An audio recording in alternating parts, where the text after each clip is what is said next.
The water here is very clear. It's really neat. Really liking this anchorage.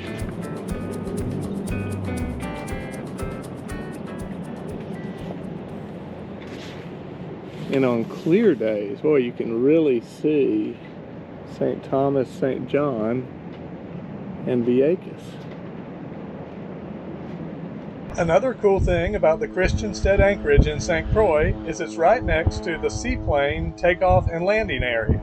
It's fun to watch them come and go throughout the day on their run from here to St. Thomas and back.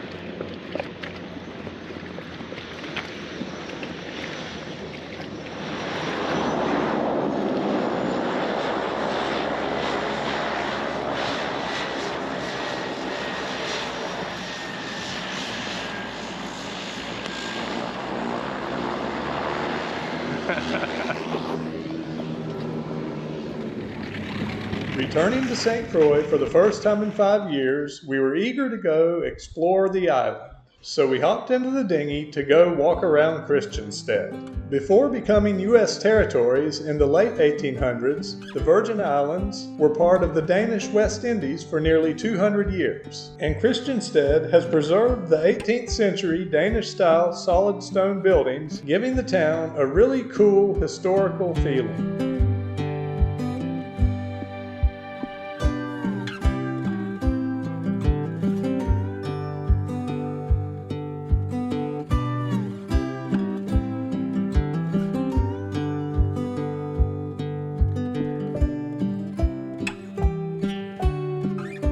One of the most iconic places in town is the Christiansted National Historic Site.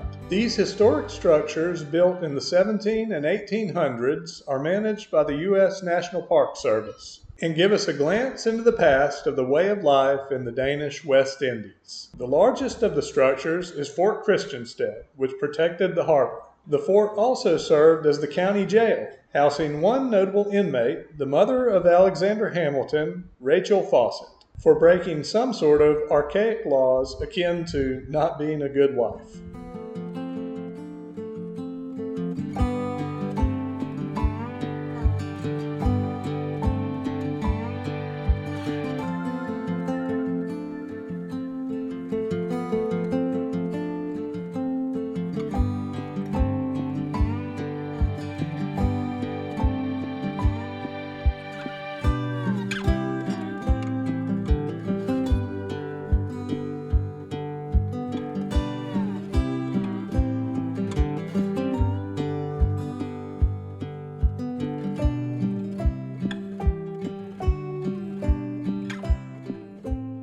Alright, so we found the room where Alexander Hamilton's mother was incarcerated. And here, Rachel Fawcett Levine.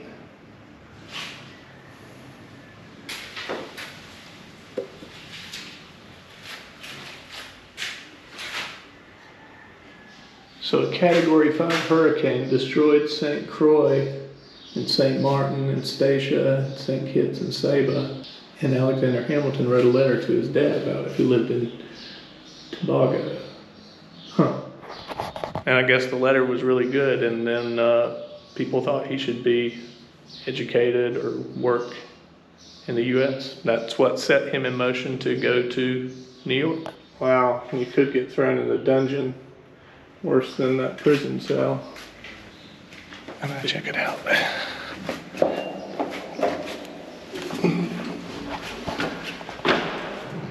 Oh, wow. Huh. Wouldn't want to get thrown down here. There's another little room. Man. This is crazy. I'm having to stoop over.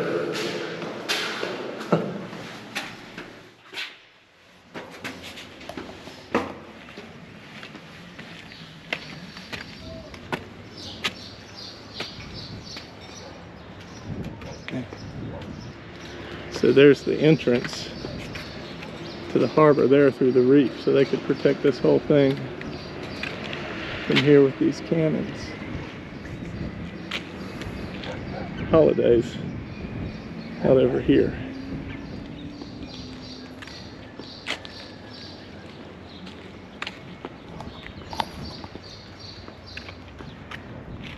So today we walked from Christiansted up to the Grange Estate, and it was originally a plantation. It originally had 100 and something acres. This is the grand house. We're going to take a tour. Who lived here before? It was Alexander Hamilton's mother. Okay. Awesome. I think it's from the 1700s, but we'll find out on the tour. And there's a lot of mahogany trees here, she said. She said the mahogany trees were a sign of wealth. Uh-huh. And this is original. This part of the house can be changing along the years. She said this house has been through 17 major hurricanes. There are some books that mention that this didn't exist. Okay, so what we have here actually is at the beginning of the second floor. We have this beautiful pathway that leads to the main part of the house, that is the ballroom and the dining room. What you can observe here is a beautiful original floor. This floor remain original since in the 1700s. You can take a look at both features. King of Denmark lived here for a while. These are original from the 1800s. Here, one of the most beautiful and exclusive of this bathroom is the floor. This floor probably was brought from Africa, Tunisia, Morocco, because they're very well known for their tiles. And we can take a photo. I feel like that he's like gonna sit down and get it. Bonnie and little Lassie.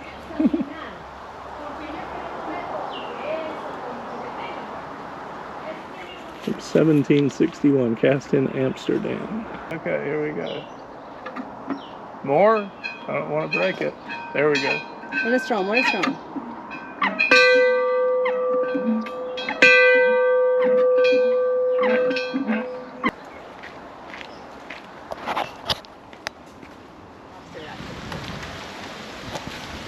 This is Alexander Hamilton's mom's grave. All right, that's the end of the tour. It was really fascinating. So much was still original from the 1700s and in decent shape too. All right, did you enjoy it, Lindy? I did. All right. Very informative. Thanks. With the Grange Estate about as far away as we wanted to walk, we rented a car for a few days to explore around the rest of the island of St. Croix. We've made it from Christiansted to the other main city in St. Croix, Frederiksted. And this is where the cruise ship dock is. And cruise ships don't seem to come to St. Croix every day, but we saw that there is a cruise ship here today. So the city kind of looked alive with people walking around. But we're going to go check out Frederiksted, see what we find. So the fort in Christiansted was all yellow. The fort here in Frederiksted is red. So there's the cruise ship. I guess this is the dinghy dock for the anchorage there. I don't know that we're going to come over here to this anchorage now, but if we don't, we'll certainly do it next year.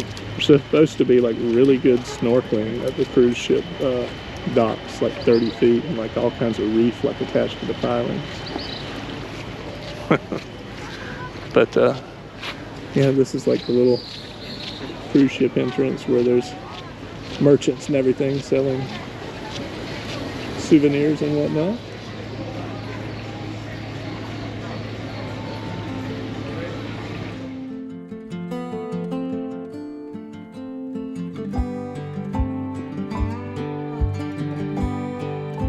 Frederiksted reminded us a lot of Christiansted.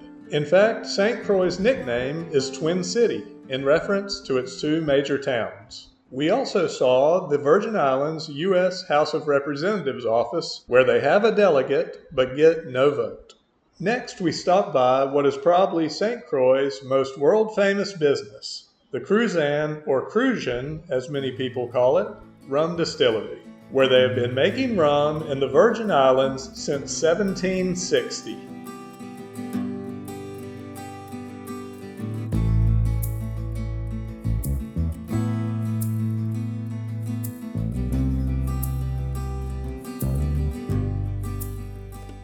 We were hungry after our rum tasting, so searched for and found a restaurant we had been to many years before with friends on a cruise ship here in St. Croix. So we've come out to Point Udall, and it's on the very east end of the island. There's a cool statue here, the Millennium Monument. We can see Buck Island. It's just really pretty out here.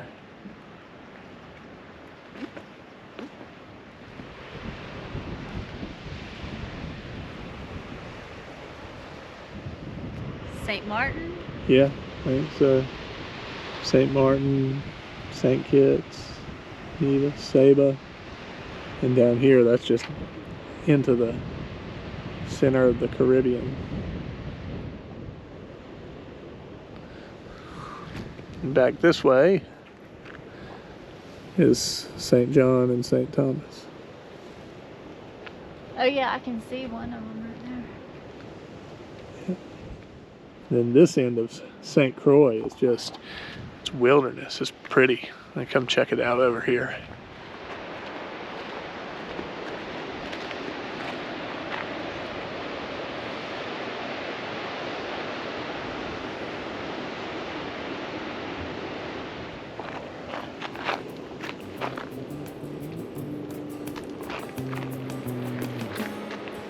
It was another wonderful day exploring St. Croix, and we took the tiny, winding roads through the hills back towards Christiansted. But we still had a few more days left of the car rental and plenty more things to do, including a few chores for life aboard the boat. So it's raining today, the next day of the car rental. We've come to the grocery store, getting our groceries all sorted. And we also filled up our propane tank. So we're getting a few things done with the car while it's raining.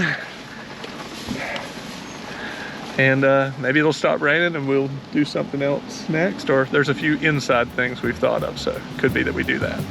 It did keep raining for a while, so we headed to a restaurant we had driven by a few times. You know, we like to have our cheeseburgers in paradise.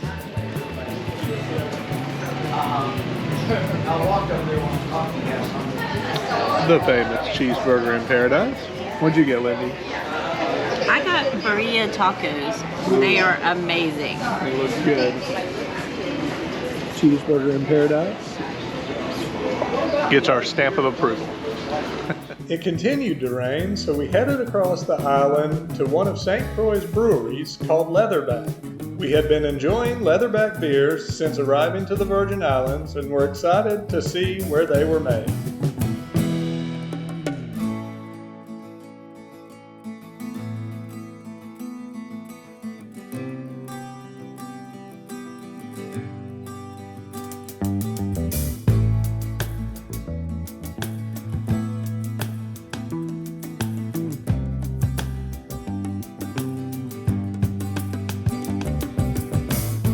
All right, it's the next day and we have much better weather. We've already been to the grocery store one more time to get our fresh produce stocks back up. And now we've come out to the trail to, what's it called, Lindy?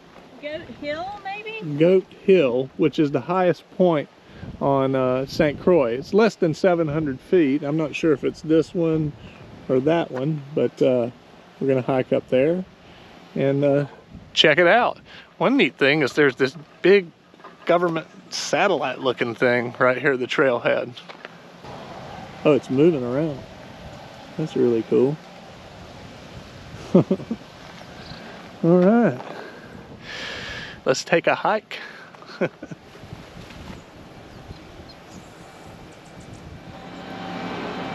Wow.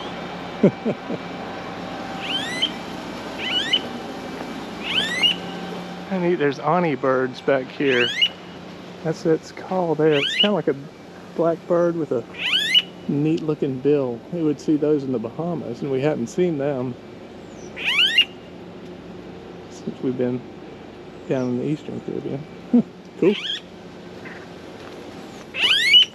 Oh, he's right above us. There, and then up to Goat Hill.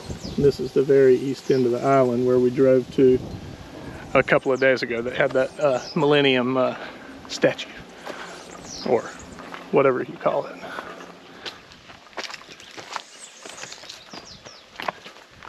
All right, we're to the intersection of the couple of trails. Jack and Isaac Bay Preserve. We're headed for the peak. Trail's been pretty legit so far. Not terribly steep, but it's hot. And we weren't getting a lot of wind. Looks like there are going to be pretty views though when we get up here. All right. You made it. There's the cold water. And then here's the north coast. Oh, there I see the furthest east point with the Millennium statue thing.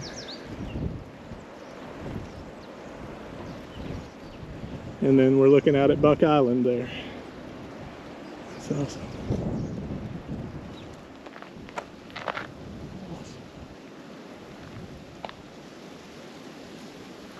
Oh, nice. Okay. There's the south coast. Barrier reefs like all around the St. Croix.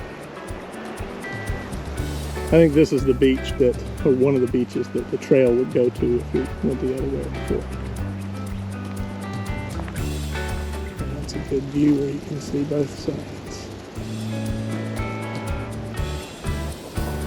That's awesome. And action. Hey, these people were short. I know. So we're getting a few things done with the. Let's go some. Let's take a hike.